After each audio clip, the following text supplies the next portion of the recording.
You mentioned we're an education ministry. We are located here in the Atlanta area, although we oftentimes work in churches and with groups outside Georgia. We started back in 2003, and essentially what we do is offer seminars and forums in topics related to Christian apologetics, church history, and we do a lot with contemporary cultural issues as well as science related issues and literature and the arts. Well, that sounds like it nowadays would keep you pretty busy, because our culture is not only Western civilization as a whole, but American culture continues to move away from God. So it seems like you would stay awfully busy informing Christians about a Christian worldview, of which many are just completely unaware.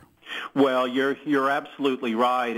It's sad and frankly deplorable, the level of Christian education in many of our churches. Yeah. And of course, I know you all do your best to try and fill some of those gaps. But essentially, what we do is offer advanced sort of seminary level courses on topics related to apologetics and cultural issues and history and so on, in primarily in churches, also in our Christian Study Center here. All right, talk about your new book. It's called The Gospel According to Barack. What is that about? Yes, it's The Gospel According to Barack. Where did Barack Obama get his ideas about Christianity? And I published this book back in July.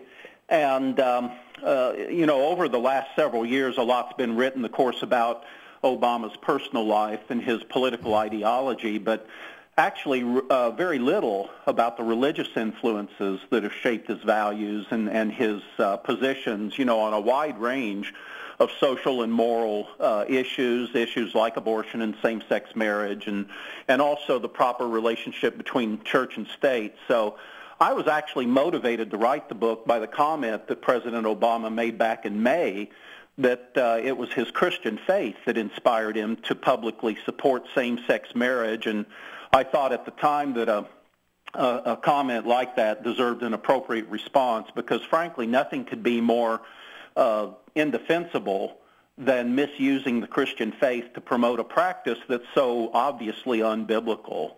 And so that was my motivation. And of course, I believe that many of President Obama's policies and programs over the last 4 years have aggressively promoted a very radical, secular, and immoral agenda.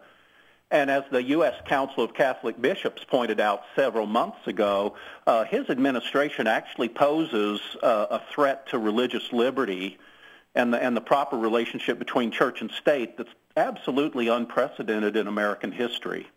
Why do you think, I don't want to get too far afield of your, because Ed mentioned you dive into, is it the liberation theology? Yeah, the mainline theological liberalism and black liberation theology. I want to get into that in just a moment, but before we do so, why do you think, what I've often wondered about President Obama, I have my own opinion on this, maybe you'll confirm it in our next 15 minutes or so on why he does this, but I never hear him talk in a way that's affirmative and positive and about Christianity and about its role on American life and on our history. I never hear him talk about that. The only thing about a religion I hear him talk about is his admiration and affinity for Islam. I mean, it just makes me sick. It's over and over and over and over. Islam is this, Islam is that, the Holy Quran.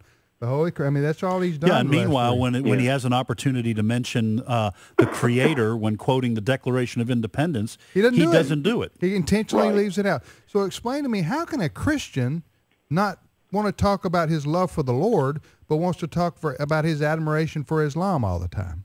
Well, as you indicated, he claims to be a Christian. Now, it's very obvious that Barack Obama knew virtually nothing about the Christian faith prior to joining Reverend Jeremiah Wright's Trinity United Church of Christ in South Chicago back in the late 1980s. So you might say, and in fact, in the past, Obama was very open about this, that he credited Reverend Wright for discipling him, to leading him to faith in the Christian faith and discipling him. So that alone is quite a serious indictment, I think, in terms of his understanding of the Christian faith. Now, for instance, I noticed in an interview recently, he was asked if he believed in sin, and he affirmed that he did. And the interviewer asked President Obama, well, can you define sin? What is sin?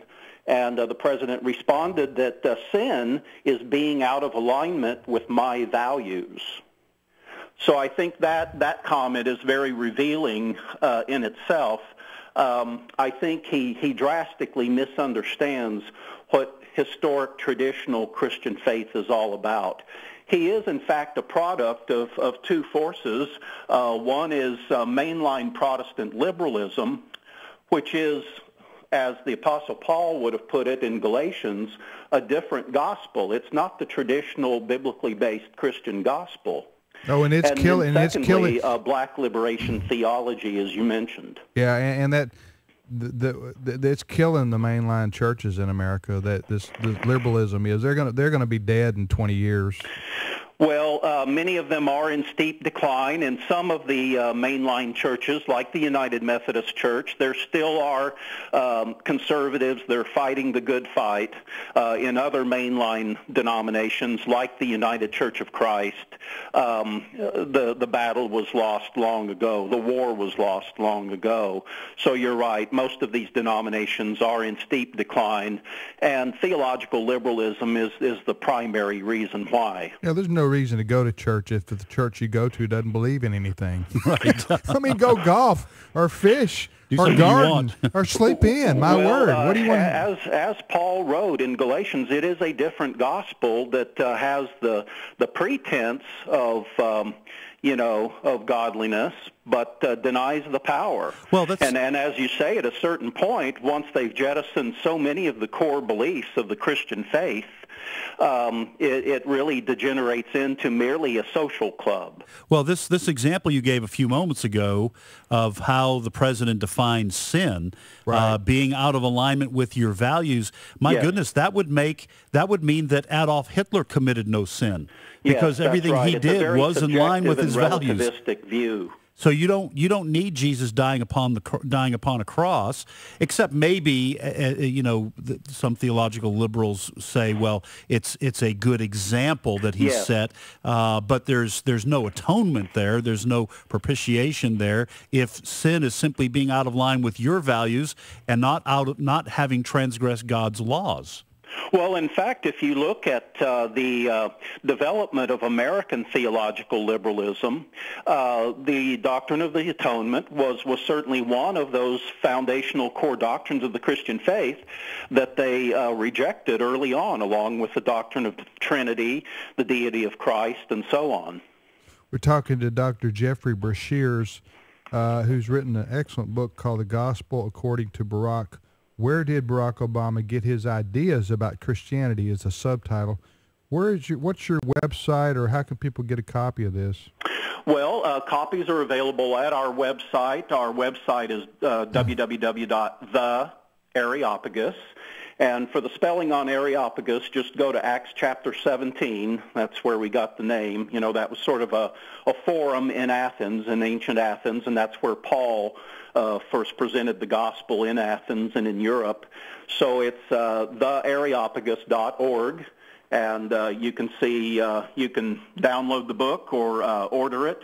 And the book is also available at the major book distributors nationally as well.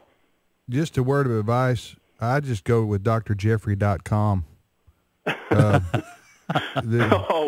You might want to consider that. as I said, we are a Christian education ministry, and I know, but so people are going to get frustrated trying to spell the terminology we use probably is gleaned from Christian history. Dr. Breshears doesn't even spell his first name right. Okay. Well, that's correct. It's one F, Jefrey, but I was not complicit in that. Can people go to your website if they want to have you come to their church? Absolutely. We do a lot in we do a lot in churches, both full-length, semester-length seminars, and also, of course, one-time lectures. We work primarily in the Atlanta area, but we also are oftentimes in Poland and other European countries, and of course various places here in the United States as well. So anybody that's interested in bringing us in, we certainly are open to that, and we, as I said, specialize in apologetics and Christian history, but also we do a lot with science-related issues and certainly contemporary cultural issues. Dr. Jefrey Breshears from Atlanta, our guest, Breshears. If you want to go to his website, it's and then it's spelled AREOPAGUS.org. Yes, Areopagus.org. Okay. Black liberation theology, what is that? Well, Black liberation theology, historically, it was a response by some black church leaders back in the 1960s to generations of American Christianity that had sanctioned racism and racial bigotry and social injustice. And it was sort of an outgrowth of the turmoil of the 1960s, and there was a renewed interest in formulating a specifically black theology. If you think about it, somewhat similar to what the Ku Klux Klan had attempted to do in the past, and that was to integrate a very warped perspective of Christianity with white racism. So in the case of black liberation theology, the movement really began in 1966. There was an ad hoc group of pastors in the New York area in particular, and they bought a full-page ad in the New York Times and published a Black Power statement. And then very quickly, one among them, Reverend James Cone, emerged as the primary theoretician for Black liberation theology. And in fact, his book, Black Theology and Black Power, which he published in 1969, pretty much defined the movement. So now, did Black liberation theology come before or after or at the same time as what's called liberation theology in Latin America, where a lot of priests in the Catholic Church, kind of absorbed Marxist teaching and turned Christianity into a kind of a socialist manifesto? Well, both of those movements pretty much came about in the 1960s. Of course, there are roots to those movements that go back several decades earlier. But yes, Black liberation theology was more of a racialist interpretation of liberation theology in particular, which is, as you mentioned, a very neo-Marxist attempt to integrate Marxist ideology with the Christian faith. So to try, and I know you try to be fair here, obviously, yes, with President